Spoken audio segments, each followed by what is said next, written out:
Hello guys, in this lecture we are going to see classification of magnetic materials under the subject of electrical engineering materials.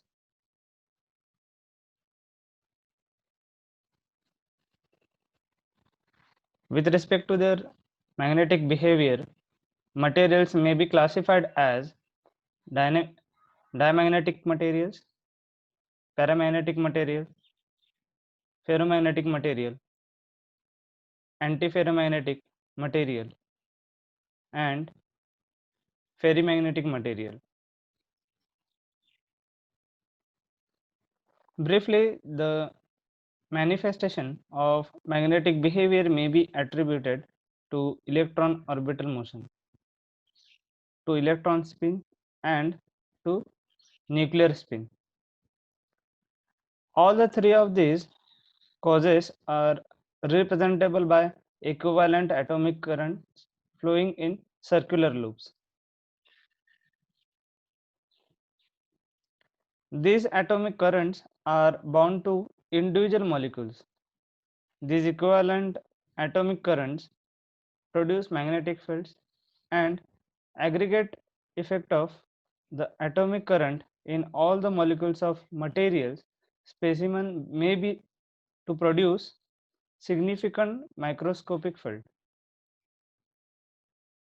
The equivalent atomic current loops are characterized by their magnetic dipole moments.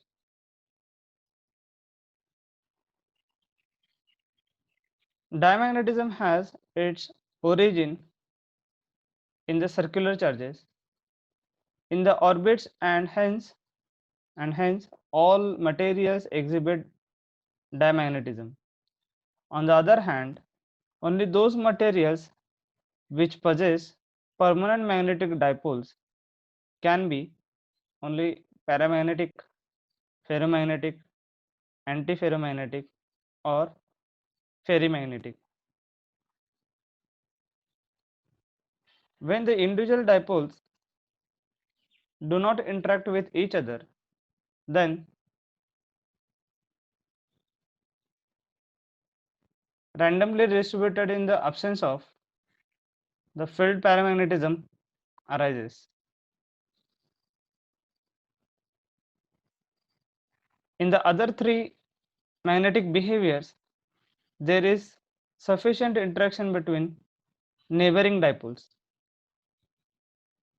If interaction leads to parallel alignment of neighboring magnetic moments, then ferromagnetic behavior is exhibits. As you can see in the figure, the moments of paramagnetic material and moments of ferromagnetic materials, moments of antiferromagnetic and moments of ferrimagnetic material are shown. If you are looking to paramagnetic, they are somewhat randomly distributed, their moments. And about the ferromagnetic, the neighboring moments, dipole moments, are parallelly aligned to each other, and all are in the same direction.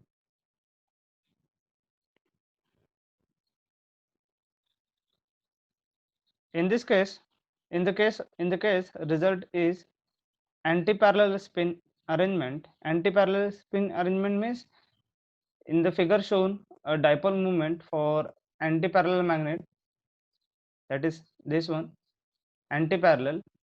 All the moments are parallel, but the direction are anti-directed, so it is called as anti-parallel spin arrangement. So antiferromagnetism, where the compensation of magnetic moments is complete and the net magnetism is zero, and it is also same characteristic is shown with the ferrimagnetic material also. So such type of materials is called as antimagnetic material or as well as ferrimagnetic material. This figure indicates the dipole arrangement for different magnetic behavior. This table shows the features of different magnetic behavior of materials. As we can see, the dimagnetic material which is having susceptibility of 10 raised to minus 10 raised to minus 6. For dimagnetic material, susceptance value is in negative, and the susceptance is independent of the temperature T. For example, atoms of solids having closed shells, and some metals, germanium, like germanium.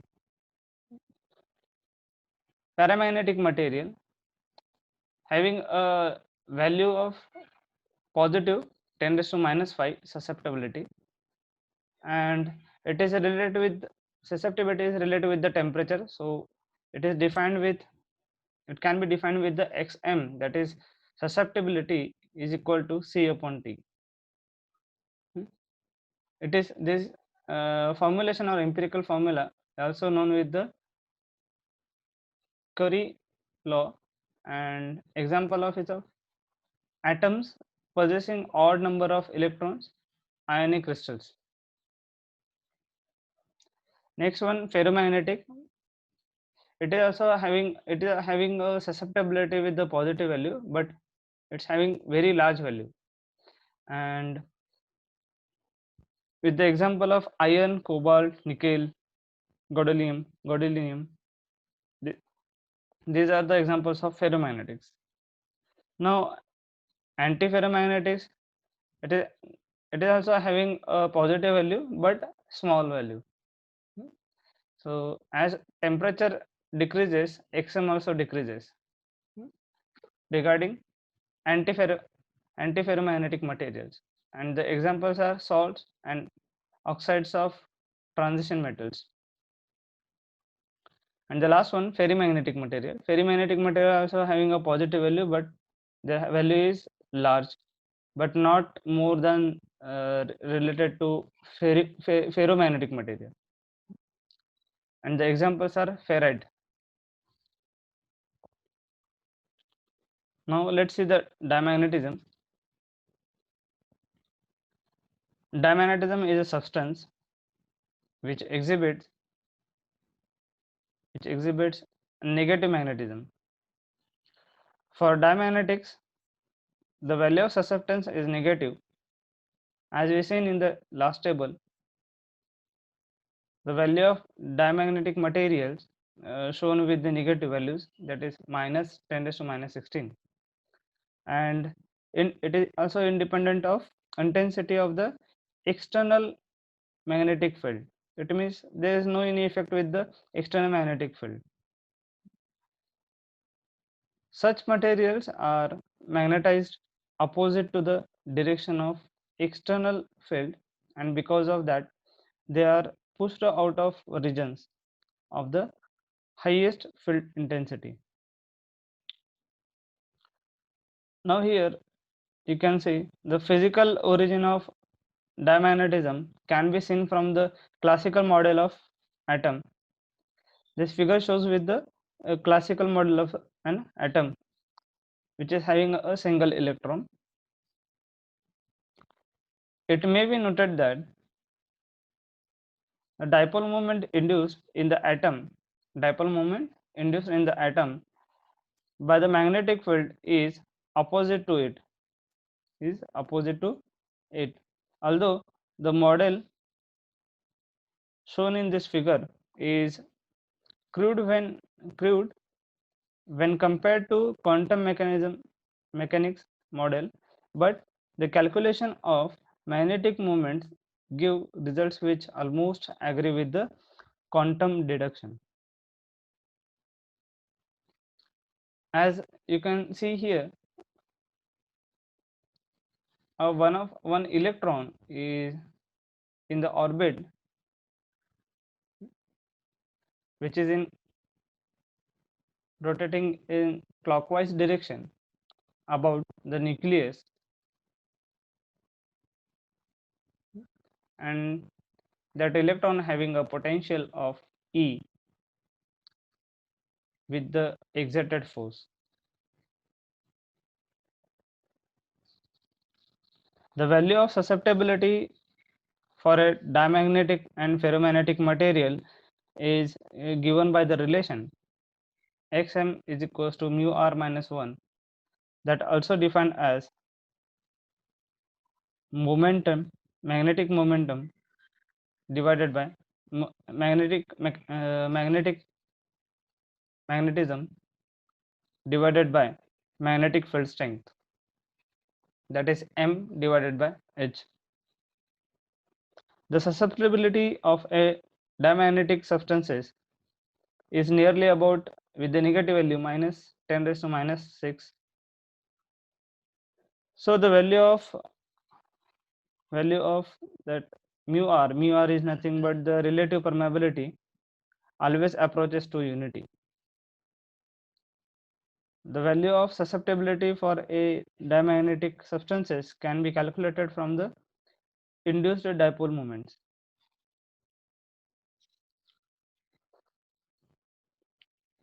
Diamagnetism has no ordinary practical uses. Some of materials which only exhibit diamagnetic behavior are copper, germanium, silicon, diamond, sodium chloride, etc. When an external field is applied to the diamagnetic substances, then it expels the magnetic lines.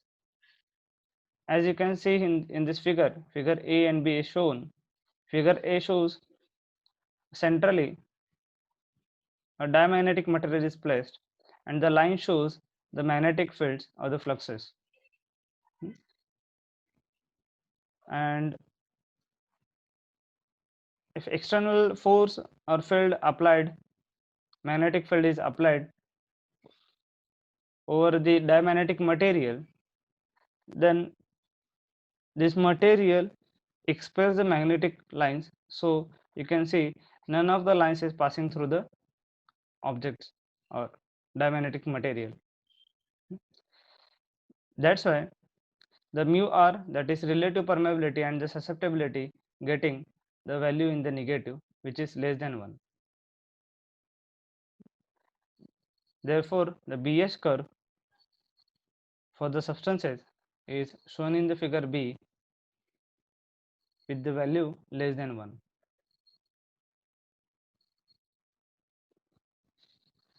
Paramagnetism.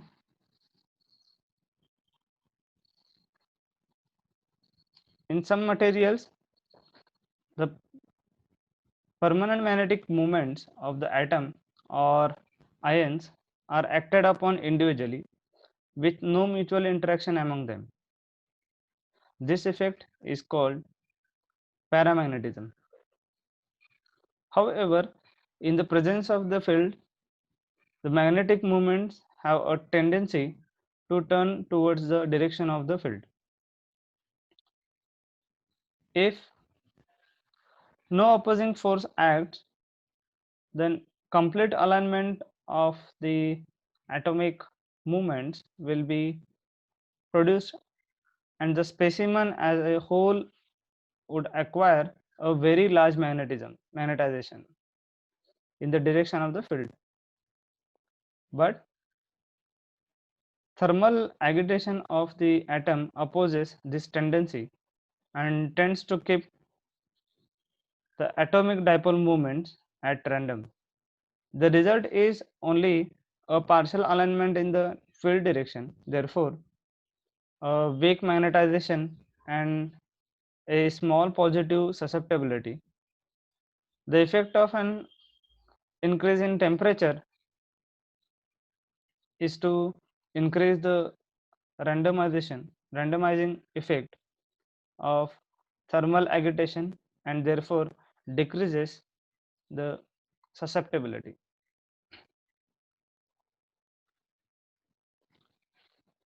Paramagnetics also have the value of susceptibility with less than 1, but contrary to diamagnetism of diamagnetism with susceptibility xm is positive. Such bodies are magnetized in direction of the external field and are drawn into the region of maximum field intensity. Now, ferromagnetism. Ferromagnetism is characterized by presence of parallel alignment of permanent magnetic dipole moment in the in a single direction. Among the elements, ferromagnetism occur in iron, cobalt, nickel, gadolinium, and diamond. The important common characteristics of this element is the existence of partly filled inner electron shells.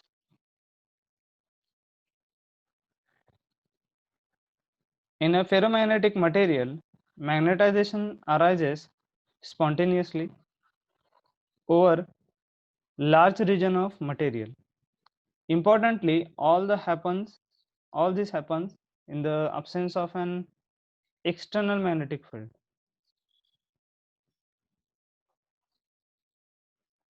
For a given ferromagnetic material, the spontaneous magnetization can occur only below a certain critical temperature, which is called as a ferromagnetic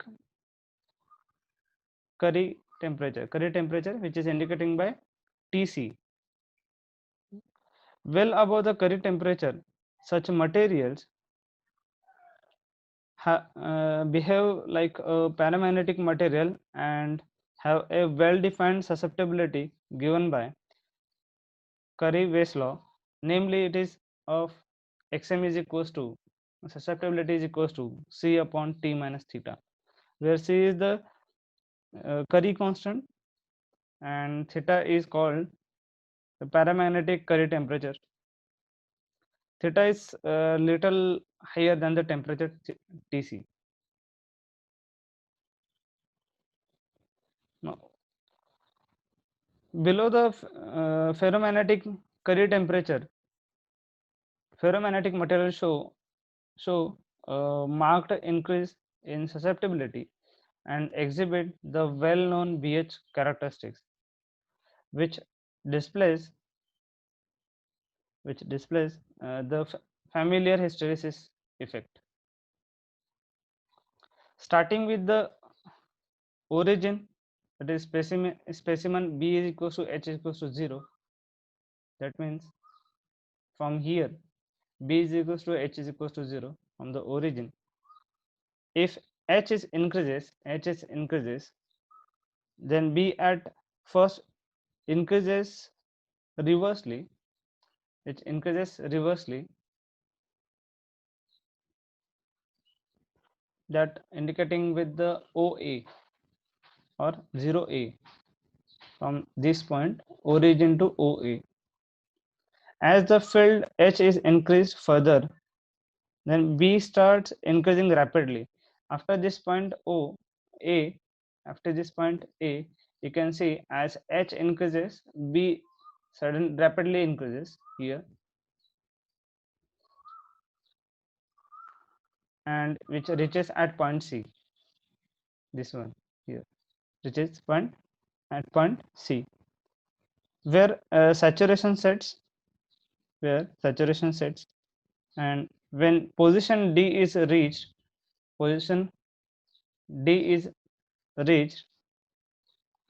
further increase in H causes negligible change in B. So after the C point in this figure, it reaches to this point. This point you can say here point D. Further that there is no much change in value of B here. It remains quite constant. And at point B is equals to B saturated. At point B is equals to B saturated. Here B saturation means they're indicated with the BR. This portion is called as saturation field. At saturation, H is decreases. Suppose H is decreases, then curve appear with the EF. As you can see here, decreases again here, then it curve goes from the E to F,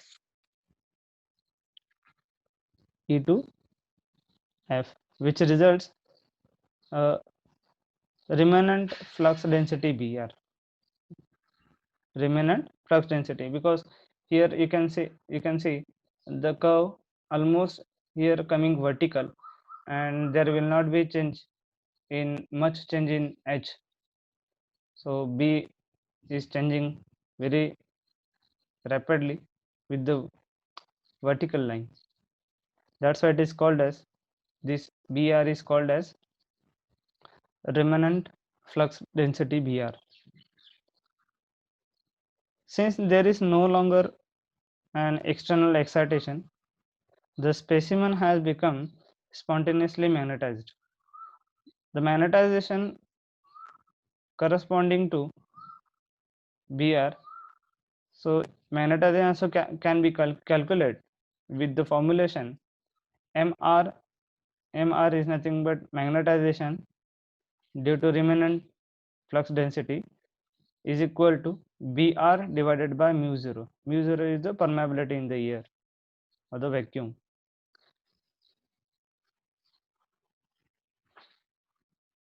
Further decreases of H creates, after that,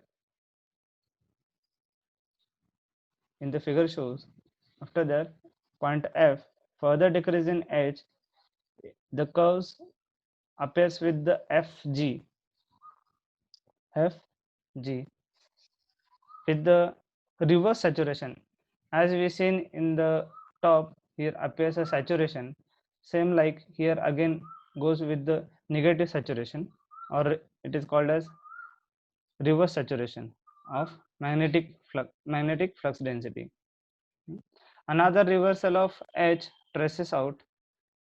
Again, if I am considering with increasing the value of H, again it appears after the saturation Gi and Ij, and again appear here with the Bs, means saturated flux density. This is about the ferromagnetic materials. Thank you listening to me. Thank you very much.